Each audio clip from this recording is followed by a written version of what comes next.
If we empower you with the tools and the truth, you'll work with us to spread the word. You're going to help us define the Republican brand. Calling for equal pay and paid leave and women's health is playing the gender card, then deal me in. Right now, Republican presidential candidates are threatening to turn back the clock on our process. And we're going to push back with our two strongest weapons, the truth and you. After all, that's what we've always been about as Democrats, inclusion and empowerment. We know Democrats succeed when we empower people with information and when we mobilize them to get involved. The Democrats are the party of economic opportunity, social justice, and racial equality. That's their pitch. But is it true? What's Abraham Lincoln doing here? He was the founder of the Republican Party. But if Lincoln founded the Republican Party, who founded the Democratic Party? It's time to get to the bottom of this. Many people think the Democratic Party was founded by FDR. But obviously there was a Democratic Party before FDR, going back to the 19th century. So what are the true origins of the Democratic Party? In the early 19th century, Jefferson's party, the Democratic Republican Party, split. Out of that split came the Democratic Party, and a little later, the Republican Party. In the 1820s, the Democrats elected a man who would uphold their principles. His name was Andrew Jackson. Democratic historians celebrate Jackson as a champion of the common man. But how did Jackson win over the ordinary Democrat? He did it by seizing the land of the American Indians. He massacred them, he burned their homes and villages, and in violation of treaties, he then sold that land at bargain basement prices to white settlers in exchange for their votes. On the topic of American Indians, Jackson spoke very candidly.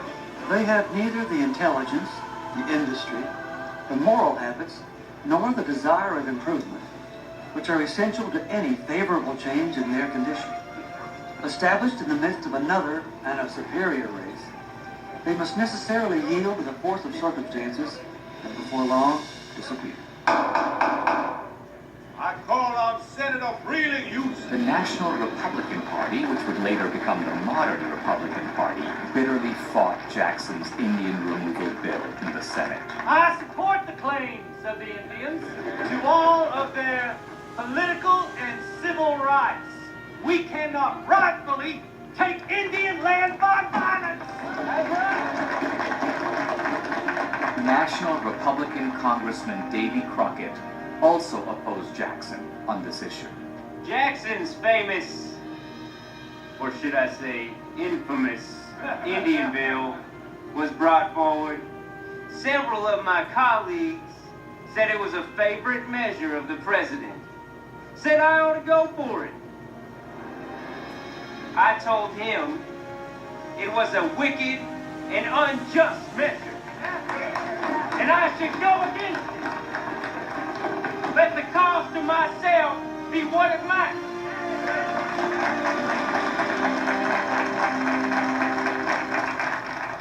But the Democrats passed it, and Jackson signed it into law.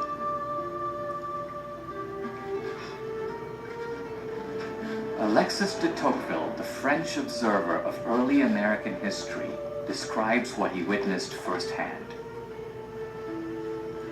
In the whole scene, there was an air of ruin and destruction.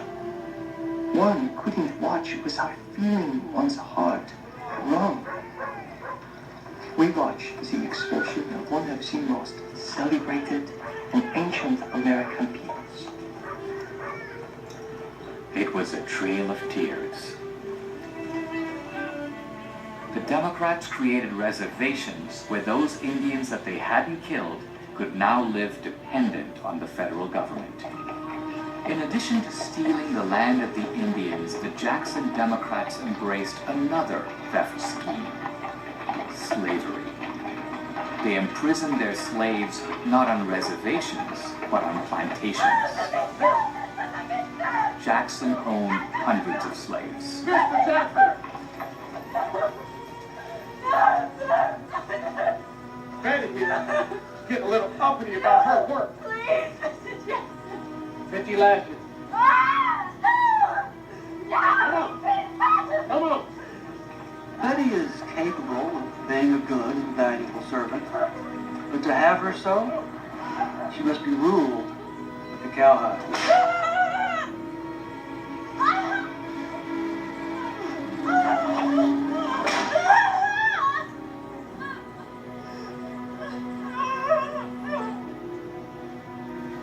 What was Betty's offense? Betty washed clothes for neighbors without asking permission of the Jacksons. In 1804, Jackson placed ads in northern newspapers for the return of one of his runaway slaves. Jackson offered $50 and an extra $10 for each 100 lashes, up to 300 lashes, which was pretty much a death sentence. And on his own plantation, Jackson's slaves were treated just as harshly.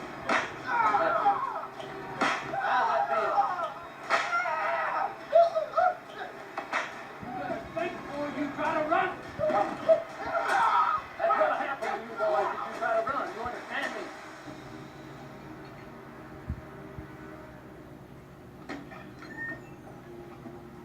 Is it done? Yes, sir. With the slaves, Jackson didn't just steal their labor.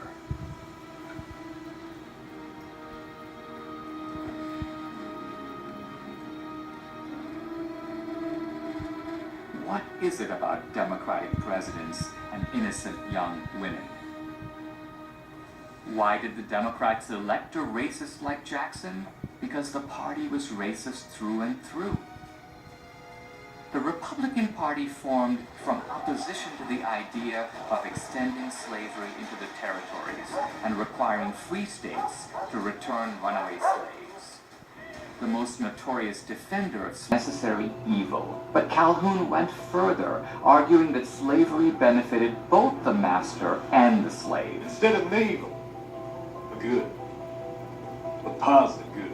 A moral justification for slavery? No. This was a con man's pitch.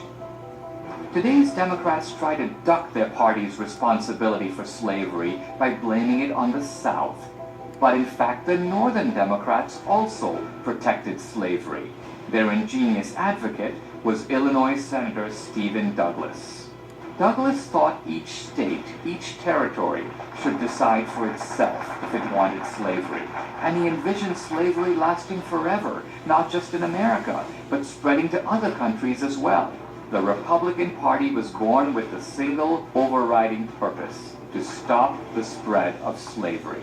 When Republican Senator Charles Sumner in 1856 vehemently denounced slavery, he got a most extraordinary response from Democratic Congressman Preston Brooks.